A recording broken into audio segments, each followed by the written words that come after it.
Hey everyone, it's Safik Alawalia from Progress, Texas, and I'm back today before I start the second half of my paternity leave. I am joined by our advocacy manager, Diana Gomez, communications manager, Wesley Story, and our senior strategist, Glenn Smith. Today we're talking all about all things special session, what's on the docket, and how you can support Democratic lawmakers in protecting our rights. But before we get into there, who is actually going to have some happy in this happy hour? I know I am. I got this delicious Sierra Nevada Tropical Torpedo IPA coming to you from Florida, which is very tropical right now. We just had a tropical storm the other day, lost power. Felt like I was back home in Texas, obviously. Anyone else snacking on something? So speaking of go ahead. I'm just having water in my water. The most important of all drinks. Right. Yeah, it fits into the tropical theme of water. Mm-hmm. You know? And mine is tropical. It's a truly passion fruit. Ooh, very tropical. Yes. What about you? I'm basic. I'm just drinking my Gatorade, trying to stay hydrated, you know. That's wise. Very smart. Before we dive into stuff, did you all ever watch The Daily Show with Jon Stewart? I know progressives never watch that show. It's like the least progressive. If you remember, there used to be like a moment of zen at the end of every episode, which is like this really nice moment to reset from all the political stuff. And as you all might know, I'm a new father, and I've been looking at how do I find my moment of zen? And what I found is that at like 4 a.m. when I'm feeding Jaya and the whole world is silent, I get to like reset for the next day. So Diana, like, what is your moment of zen as we head into the special session? My moment of zen is with my Truly. And I say that because I was hoping for a hot girl summer, again, not because of the power going out, but for summer vacation. But since Abbott decided to call this special session, this is how I will imagine being at the beach. What about you, Wesley? So my moment of zen is at the end of the day when I'm actually finally done with work, like log off officially, and I'm able to finally cook dinner. I really like cooking, so I find that, which granted during the special session, the time when I'm actually able to log off might be like 1 a.m. So we'll see how that goes. I might be having to do a few drive-through dinners, but usually that's my moment of zen. It's okay. I'll be awake with you so we can like cook dinner together over Zoom. And what about you, Glenn? Oh, I think I have to say my moment of zen is speaking with our friends and allies on Facebook Live during the happy hour. Absolutely. That's the best moment of zen. All right. So as you may or may not know, Governor Abbott has set a special session. What are things that Texans would like to see in a special session? I can start off right off the bat. One of the things that I would have loved to see, and I know a majority of Texans also support, is Medicaid expansion. Our state has the most uninsured in the nation, number-wise, but also percentage-wise. We have the highest rate of uninsured people in the country. And a majority of Texans, a very high majority, actually 67%, support expanding Medicaid. It actually had some bipartisan support at the beginning of the regular session. So both Democrats and Republicans supported potentially expanding Medicaid, but it unfortunately wasn't able to move forward just because of political reasons, petty partisanship. You know, folks on the right weren't willing to sit down and work with Democrats. And unfortunately, that is not part of the special session this time around. It's not one of Abbott's priorities. So we're going to have to wait even longer for that to happen. Yeah, you know, I feel like Texans always want to be number one at something. And if you can't be number one at having the most insured people, the easiest thing to do is to be number one at the least amount of insured people. And Republicans have a very low standard for success. So it makes sense that they wouldn't want to push for something this great that all Texans can kind of agree upon. Yeah. We're number one at a lot of things, but a lot of them aren't great. Jeez. What else? What else do Texans want to see? The electric grid dealt with. Just to put it simply, to keep the lights on, right? It'd be really great if we could keep the lights on and be, assured that was going to happen during the heat waves and the cold fronts. And they didn't fix it during the regular session. They didn't come close. And it's not on the agenda of this special session. So I think keeping the lights on would be something I'd love to see. Yeah, it's crazy that when the winter freeze happened, Abbott said, "Oh, you know what? It's fine. Like it's a winter-related thing, but in the summer, like we're built for the summer." And what happened like 3 days ago or like 3 weeks ago? Boom! It was too hot. We actually had a meme on our Instagram, which is we're just Progress Texas on Instagram, and that meme got like shared 26,000 times because Texans really are saying, "Man, we can't have the heat in the winter. We can't have the AC in the summer. Like when do we get the electricity in like one of the biggest energy producing states in the nation?" And it makes no sense whatsoever. And that meme was shared so much because Texans have just learned that under Abbott, we have to laugh through the pain. Anything else that we think Texans are like telling us they want? COVID response, some sort of help. We were able to, as a country, ramp up the production in vaccines, but Texas is lagging behind so much on being able to vaccinate as many folks as possible to attain that herd immunity, especially with Delta coming around. Oh my gosh. And just knowing that it affects communities of color the most, Black Texans, Latinos, there's a disproportionate effect on our communities of color. But, Greg Abbott, he doesn't care. No. It's not a priority. And then that's a great reminder that we're actually still in a pandemic. Yes. It didn't end yet. We're still there. And new COVID is popping up all the time. So, if you're not vaccinated, definitely we encourage it. Social distancing is still important. Wear a mask because it's not just about you. It's about the people in your community. And Texans together, we can definitely overcome this obstacle, but we need to work together on it. Glenn, Greg Abbott did something really interesting before announcing the special session, which is kind of controversial both on the left and the right, but Republicans seem to be okay with it. What exactly did he do that was so uniquely evil after the first session? It is unique and it is evil. As the head of the executive branch of government, Governor Abbott vetoed, erased, defunded the legislature, another branch of government. Let that sink in. The governor dispensed with one of the three branches of governor. Nothing like that has ever happened.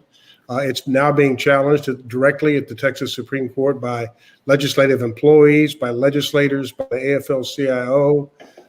Friends of the court have been filed briefs on behalf of restoring that funding by former leadership, Republicans and Democrats, former Speaker Strauss, former Speaker Laney, former Lieutenant Governor Bill Ratliff, and many others. And the full state Senate caucus signed on.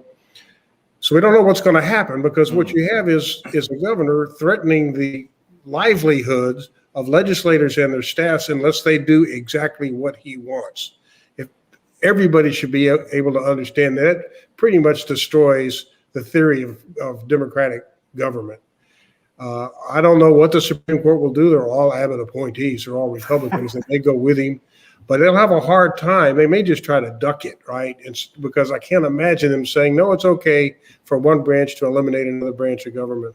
It's poisoned the well as we start this special session. We're now going to get into some details about the special, but keep in mind that poisonous veto, that evil, as you call it, is hanging over everybody's head as we get through days 1, 2, and 3. Yeah. When this first happened, Glenn and I hopped on the phone to kind of talk about messaging and how we can explain to folks exactly what's going on.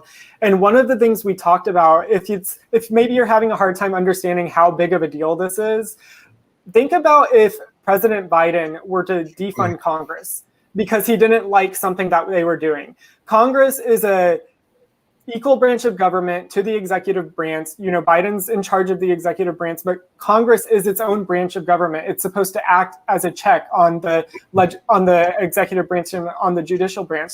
That's the same system that we have here in Texas, but Abbott has taken it upon himself to unilaterally make the decision to defund a branch of our state government. And so I think when you put it in perspective, when you think about it at the federal level, you can see how big of a deal it is at the state level as well. And what Glenn's saying is so true. He's basically trying to coerce these lawmakers to do his bidding in order for them to get paid. Or a lot of the lawmakers don't even care about their own paychecks. They actually don't make that much money, but they definitely care about their staffers, the people who actually do depend on their money in order to survive, the cafeteria workers, all of the custodial staff in the Capitol. All of those people could potentially be impacted by this. And so when you look at it on a larger scale, you then understand like Abbott, what he's doing. Any reasonable person will see that it's wrong. Absolutely.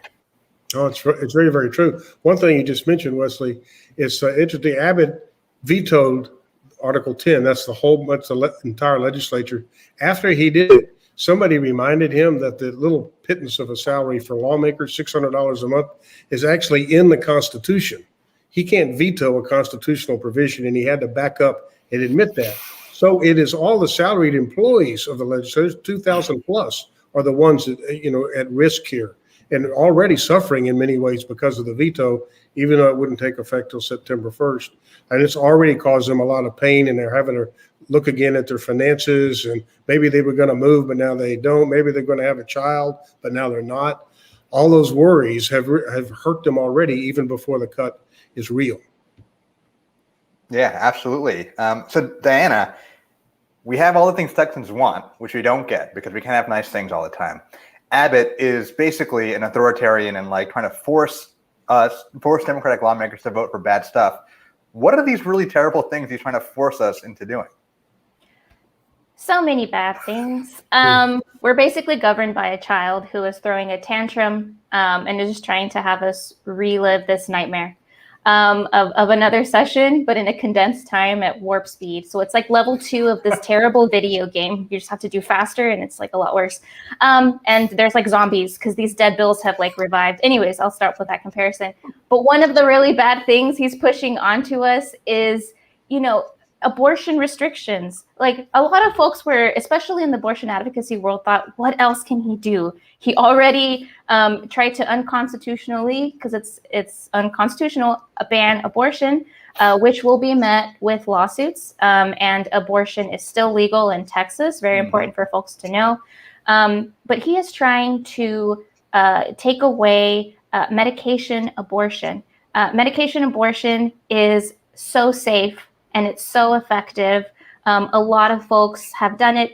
It is FDA recommended. And even Biden himself earlier, just a few months ago, the federally said that, medication abortion is safe, and folks across the country, should be able to get an abortion through the mail and to be able to take home safely. However, state restrictions still apply, unfortunately. There are other states that have them, and now Texas just wants to make access to abortion even more difficult.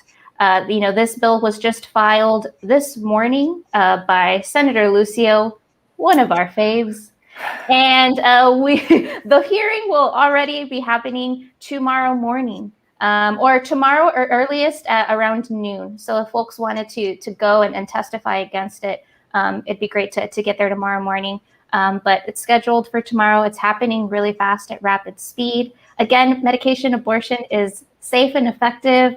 It's a really great way for folks to be able to have the freedom to control how an abortion happens at home. And it's ridiculous. There's nothing medically that exists to excuse something like this. Again, it's just another way of the government, especially Abbott, trying to get in the medical rooms and get into the decisions that should be made between a patient and their doctor. Yeah, absolutely. 2 quick things. If you have questions about what we're talking about, drop them in the comments. And if, Diana, you mentioned that things are moving really fast and folks might want to get involved. Well, we're going to talk about exactly how you can get involved in a few minutes after we cover a couple more of the terrible things that Abbott is trying to force Democrats to do and to vote on. So what else is there? Abortion restrictions, taken to the next level. What else? So if you'll remember back from, I think, probably the last podcast or video we did, we talked a little bit about the success that we had at the end of the regular legislative session. Mm-hmm. So Democrats actually walked out of the before a vote was taken on SB 7, which was the huge omnibus voter suppression bill, they broke quorum and they killed the bill so that it wasn't able to pass. And, one of the major reasons why Abbott called this session is because he was vengeful. He was angry that his priority bill wasn't able to pass. And so another thing that he's brought up that's on the agenda for this session is voter suppression. And so far, there have been 2 huge omnibus bills filed, one in the House and one in the Senate. So there's HB 3, House Bill 3 in the House, and then Senate Bill 1 in the Senate. And as Diana mentioned, things are moving very quickly. So there's actually going to be a hearing on both of those bills in the House and in the Senate on Saturday. So as she mentioned, if you're available on Friday, please testify against the anti-abortion bill. But if you're available on Saturday, please come out to the Capitol. And honestly, you can hit 2 birds with 1 stone. You can testify on both of these bills. And honestly, you may not even have to change your testimony all that much because the bills are very similar. They're both attacking people of color, people with disabilities, low-income Texans. They're making it harder for them to vote. Some of the highlights, or I guess I should say lowlights of these bills, they ban drive-through voting, they end 24-hour voting, they bar voting after 9 p.m., they make it harder to apply for voting by mail, they empower partisan poll watchers who we know have a history of racism and a history of harassing people of color at polling places. There are all kinds of terrible pieces of these bills, and so if you just look into them, you can find something and you can talk about it for 2 minutes at the Capitol. Please come out and testify. So you would think that's bad enough, but there's still even more stuff. There's still more bad stuff. Glenn, what else is there? Let's talk about that one just for a minute, because just to give people an idea of how the disconnect between the claim from the Republicans is this is somehow about election integrity or stopping voter fraud. Think about them banning drive-through voting, which all that is the polling locations in a different place. There's nothing different in the process whatsoever. You got to show the ID. You have election officials there. You'll have poll watchers there. Under this bill, you'll have more poll watchers there. There's nothing different except that the voting machine is in a different spot. So banning it does what about election integrity? Nothing. It's all about making it harder to vote, because Republicans know the fewer people to vote, even if there's a barrier to some Republicans, the number of people to vote, the better their chances are of winning.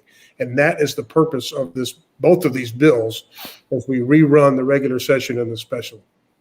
We've said it so many times. Progressive values are mainstream values. And the only way that they can stop these mainstream values from becoming a reality in our laws is by suppressing the vote. It's like, if you can't win, you got to cheat. And that's what they're trying to do. Abbott, by vetoing our budget, is trying to cheat his way into making us pass these really draconian laws. And, we're up for that fight, and we need your help to make sure it does not happen, because we can stop it again. And I think we constantly demonstrate the power of the progressive movement, and we constantly surprise them. Nobody thought Democrats, progressives are not the majority in the Texas legislature. Nobody thought we were going to be able to defeat that bill. Nobody thought we were going to be able to defeat the bad voter suppression bill in 2019, but we did. And we have to keep that same energy going into this special session. We have to believe that we can defeat this bill and show up and give cover to our legislative powerhouses who are also fighting this legislation, because they need to see us there. We're what inspired that walkout at the end of the regular session, and we can do it again. We're constantly being underestimated by the Texas GOP, and we're constantly proving them wrong. So I think that's like a really good segue to the people who are watching. They want to get involved, so they show up every week to see our live stream. Diana, what are some ways that folks can get involved and make sure their voices are heard and that they're supporting Democratic lawmakers during the special session? Yes. So one really amazing way that you can support is if you are able to. If you are vaccinated, if you feel safe enough doing so, is to actually physically come to the Capitol and to testify. We mentioned this before in our last podcast, but one thing that is different about the special session is, a lot more folks are vaccinated now, and a lot fewer people were vaccinated during the regular session. And, there wasn't an option to testify virtually. And so there was a lot less physical presence and involvement, but that can change during the special session if folks are able to testify. And also pretty soon, like probably around tomorrow, Progress Texas will be releasing a how-to guide on if you want to come to the Capitol to testify on, what link to hit, where to park, how to actually do it. Because one barrier is not knowing how to do some stuff, but we're going to make it simple for y'all and let y'all know how to testify, so y'all can watch out for that. And on that same note, with testifying is so important, and then also just showing up for like rallies and marches. We've talked to legislators over the last few weeks asking them, what do you need from us? And what they've said consistently is for people to show up, for people to make their voices heard. They need to see people at the Capitol, and that reflects the larger population of Texas who are really fighting against these bills. But we need people to show up in person. As Diana mentioned, there are resources out there. We're going to be providing a resource to help you with testimony. One other thing that I'll recommend that we've heard from other partners and from legislators is if you research who's on these committees, specifically if you live in a district of one of the legislators in these committees, or if you have friends who live in their districts, that can have so much of an impact if you go in person and testify in that committee. It really shows them that they have people in their own community who are also opposed to these bills. And sometimes they place more value, which makes sense because those are who their votes come from, but they place more value on the people within their own community than they do from other folks who might all be from Austin. And so watch out for resources. I know that many of our partners are going to be busing people to the Capitol to testify or to join these marches, but just showing up is so important.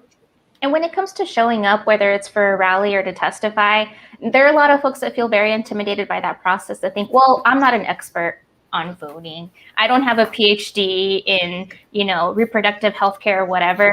But you'd be surprised at the kind of testimony you hear from the other side. And those folks really don't know what the heck they're talking about. A lot of the representatives from the other side don't know what the hell they're talking about, which is why they have this ridiculous legislation that isn't backed by any evidence or fact or science, nothing like that. So if you care about these issues, which we know you do since you're learning about them, you're listening to us, you are an expert, you are a Texan. This affects you. If you care, come. Just share how you feel, how it affects you and your community. And that is the biggest amount of expertise anybody could bring to this house that belongs to all of us, that we need to take over, that we need to take back. That's so beautiful. House. Yeah. And if you're a Texan, you're an expert in that. That's so beautiful, Diana. We have an event on Monday. Does one of y'all want to talk a little bit about what's going on? And I'm going to drop an RSVP for that into the chat. Yeah, I can talk a little bit about it. So I think, Satvik, you're going to share the Facebook event, right? We have, there's a voting rights advocacy day that we're partnering with a lot of other different voting rights organizations. So for example, Common Cause Texas, Texas Civil Rights Project, ACLU Texas. They're going to be training folks on how to advocate at the legislature. And so one of the things that they're going to be talking about is how to testify specifically. And so we're partnering with them. The event, I believe, is from 11 a.m. to 4 p.m. I might be getting my times off a little bit. And it's not necessarily a whole day of sitting down and training. There will also be opportunities to maybe even put what you're learning into action if there are hearings on that day. So watch out for that. I know Satvik's going to share the event. Please RSVP if you're available. We'll be at the Capitol on Monday, and I'm really hoping that lots of folks show up because, again, this is just another way that we can show lawmakers that we're here and we're watching. Texans are paying attention. A lot of folks don't know about special sessions or may not know that this is happening. And so I think sometimes the legislators think they can get away with whatever because people aren't paying attention, but Texans are paying attention. So. Absolutely. Please go. I want to amplify something Diana said. I often do this in speeches around Texas and even the country. Never underestimate the power of your individual voice, whoever you are, right? Speaking to your friends, neighbors, work colleagues, people at school, people next door. Everything you say can make a difference. You may give your opinion to exactly the right person who'll change the course of history on all our behalves. I was going to point out that Hollywood promotes a movie and they spend millions and millions and millions of dollars on the movie. They spend an equivalent amount promoting the movie. How many people know that a lot of that money is spent on having real people stand in movie lines or otherwise encounter folks at malls and speak up for the movie? It's like they know the power of the spoken word person to person or in social media. So don't underestimate the power of your voice. It's what democracy is all about. That's why we have a democracy, to amplify your voice. So come help us participate. Yeah, and speaking of movies, if a movie star is emboldened enough to potentially run for governor and lead in that house, please know and have the confidence that you deserve to be there as well. Well, Wesley, Diana, Glenn, thanks as always for lending your expertise. Everyone who's watching and listening, thanks for joining us. Head over to www.progresstexas.org to follow us on social and subscribe to our email list. If you're listening to us on a podcast, subscribe to us on your favorite podcast app. We will see you next time. Have a wonderful week, and let's get out there and make a difference. Bye, y'all. Thank you for my moment.